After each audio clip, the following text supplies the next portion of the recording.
Fundación Rosalía de Castro chama a celebrar o Día de Rosalía, como fixo todos os anos anteriores, lóxicamente.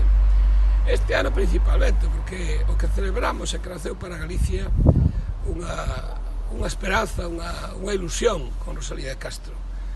Hai múltiples formas de celebrala e a cada cal incluso máis creativa, celebrase a Rosalía en todos os ámbitos, como debe ser, e non hai pautas para facelo, nin camiños, nin mapas. Iso está, desde o noso punto de vista, fantástico, porque proba o vigor da presenza de Rosalía de Castro na nosa sociedade. Nós propomos o caldo de gloria para celebrar este ano precisamente que a Castelería, un ramo que tanto nos axudou, está pechada na celebración do caldo de gloria, pois para celebrarlo na casa, na intimidade, recordar o esforzo desa muller de miña casiña meular, que é o esforzo de tantas mulleres, por resistir e avanzar facendo un milagre apenas do que se ten, convertelo nunha fartura, é dicir, algo, ese caldo humilde dos probes, é un caldo que non só alimenta, sino que tamén reconforta. E a alborada, como non, ese canto que saúda un novo tempo, un novo día, con alegría, porque diso se trata, non? De sair destas circunstancias tamén tan adversas e encarar o futuro con esperanza.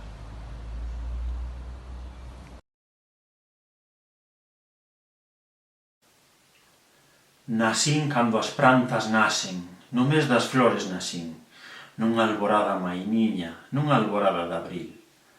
Por iso me chaman Rosa, mais a do triste sorrir, con espiñas para todos, sen ningunha para ti. Des que te quixen, ingrato, todo acabou para min, que eras ti para min todo, miña gloria, meu vivir. De que, pois, te queixas, Mauro? De que, pois, te queixas, di, cando sabes que morrera por te contemplar feliz? Duro cravo me encravaches con ese teu maldecir, con ese teu pedir tolo que non sei que quer de min, pois dinche canto dar puden, avariciosa de ti. O meu corazón che mando cunha chave para o abrir. Nen eu teño máis que darche, nen ti máis que me pedir. Hoxe cúmprense 184 anos do nacemento de Rosalía de Castro. Naceu o 24 de febreiro de 1837. Ela expresou como ninguén a alma e o sentimento do noso país nos seus poemas. Curiosamente, nese 24 de febreiro de 1837, cando ela naceu, xa tentaba de consolidarse no Estado español o liberalismo uniformista coa Constitución de 1837, que era copiado do centralismo francés. E fronte a eso, Rosalía érguese como a voz de Galicia frente a esa uniformidade, que valoraba o seu país, o noso país, con expresións como o lugar máis fermoso non houbo na terra que aquel que eu miraba, que aquel que me dera. E expresaba a dicotomía entre Castela e Galicia na expresión seguinte: castellanos de Castilla, tratade ben aos galegos, que cando van como rosas e cando veñen como negros. Aquí diante dun regato pequeno, hoxe agrandado polas recentes choivas, o Partido Galego quer recoñecerlle a Rosalía todo o que fixo polo noso país. O 24 de febreiro, todos os galegos celebramos o nacemento dunha ilustre galega, como foi Rosalía Castro.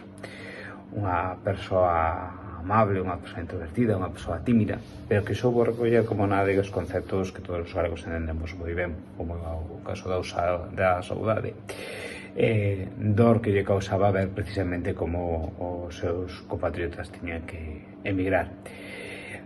Algo quizáis menos coñecido da súa obra literaria e da súa obra Cantares Gallegos, o posmagnum da literatura galega, tanto en castelán como lingua galega, onde era quizá onde mellor se expresaba a Rosalía, onde por lo menos transmitía de mellor modo os seus sentimentos. Rosalía é unha persoa grandemente ecoloxista e preocupábase moito por como en esa época na que tocou vivir entre 1837 e 1885 empezaron en plena revolución industrial a sufrir Galicia os primeiros ataques contra o seu patrimonio medioambiental. Non saberíamos que escribiría hoxe Rosalía de Castro, pero si temos o deber de preservar o noso país e así dar a nosa pequena homenaxe a esta ilustre galega, grande persoa, unha sufridora e unha persoa que deixou unha pegada indeleble nas nosas letras.